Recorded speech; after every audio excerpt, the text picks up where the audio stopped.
সরকারের প্রথম ১৮০ দিন বা ৬ মাসে সামাজিক সুরক্ষায় নেওয়া পদক্ষেপ, পররাষ্ট্রনীতি ও প্রশাসনিক কিছু সংস্কার প্রশংসিত হলেও আইনশৃঙ্খলা পরিস্থিতি, বিদ্যুৎ ও গ্যাস সরবরাহ নিশ্চিত করা, দ্রব্যমূল্যের ঊর্ধ্বগতি রোধ এবং জন আকাঙ্ক্ষা পূরণে গতিশীলতার ঘাটতি রয়েছে বলে মনে করেন রাজনৈতিক বিশ্লেষকরা।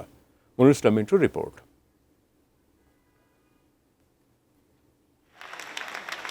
১৭ বছরের দীর্ঘ আন্দোলন সংগ্রামে বিপুল জনসমর্থন নিয়ে ১৭ ফেব্রুয়ারি যাত্রা শুরু করে বিএনপির নেতৃত্বাধীন নতুন সরকার। প্রথমে ১০০ দিন এবং পরে ১৮০ দিনকে সামনে রেখে কাজ শুরু করেন প্রধানমন্ত্রী তারেক রহমান। প্রথম থেকেই তার ভিন্নধর্মী চলাফেরা, পরিমিতিবোধ এবং প্রতিহিংসামূলক বক্তব্য না রাখা দারুণ প্রশংসিত হন।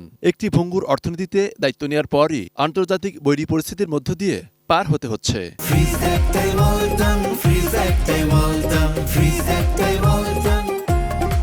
অবশ্য বর্তমান সরকার কতটা সফল বা ব্যর্থ তা বিচার বিশ্লেষণের জন্য এখনই যথেষ্ট সময় নয়। বেশ কিছু ভালো কাজের প্রশংসা যেমন আছে, তেমনি সমালোচনাও। মর্নিং শোজ দ্যাট একটা কথা আছে, ১০০ দিন ইজ ভেরি ইম্পর্টেন্ট। তো সেদিক থেকে বলতে গেলে আমি দেখব যে সরকার ফল্টারিং করছে, মানে সরকারটা কে চালাচ্ছে আমরা ঠিক বুঝতে পারছি না।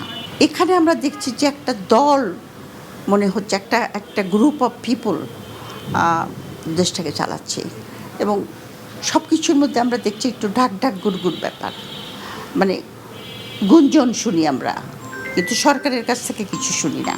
সামাজিক সুরক্ষার ক্ষেত্রে সরকারের কিছু উদ্যোগ নেওয়া হচ্ছে, জনতুষ্টিমূলক গুরুত্বপূর্ণ কাজ যেটা বিএনপি সরকার আগেও করেছেন, যেমন খাল খনন ইত্যাদি, যদিও এর অনেক কারিগরি সীমাবদ্ধতা আছে, কিন্তু এই জাতীয় কাজে একরকম সাড়া পাওয়া যাচ্ছে এবং সরকার চেষ্টা করছে, এটা বোঝা যায়। তবে গণভোটের রায় বাস্তবায়ন, বিচার বিভাগের সংস্কার, বিভিন্ন প্রতিষ্ঠানে যোগ্যদের নিয়োগ এবং দলীয় নেতাকর্মীদের নিয়ন্ত্রণে সরকারের ঘাটতি আছে বলে মনে করেন তারা।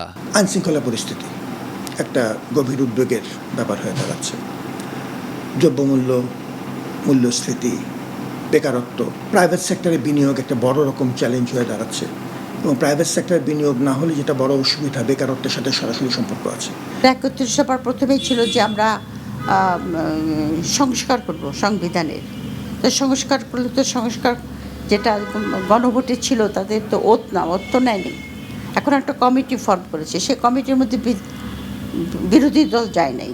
বৈদেশিক নীতিতে, পররাষ্ট্র নীতিতে আমার যেটা মনে হচ্ছে সেটা উনি একটা ভারসাম্য রাখার চেষ্টা করছেন। এদিক থেকে আমি বলবো এখন পর্যন্ত এটা সাফল্যজনক। নির্বাচনী প্রতিশ্রুতি এবং জন আকাঙ্ক্ষা বাস্তবায়নে সরকারের আরও পরিকল্পিত পদক্ষেপ প্রত্যাশা তাদের।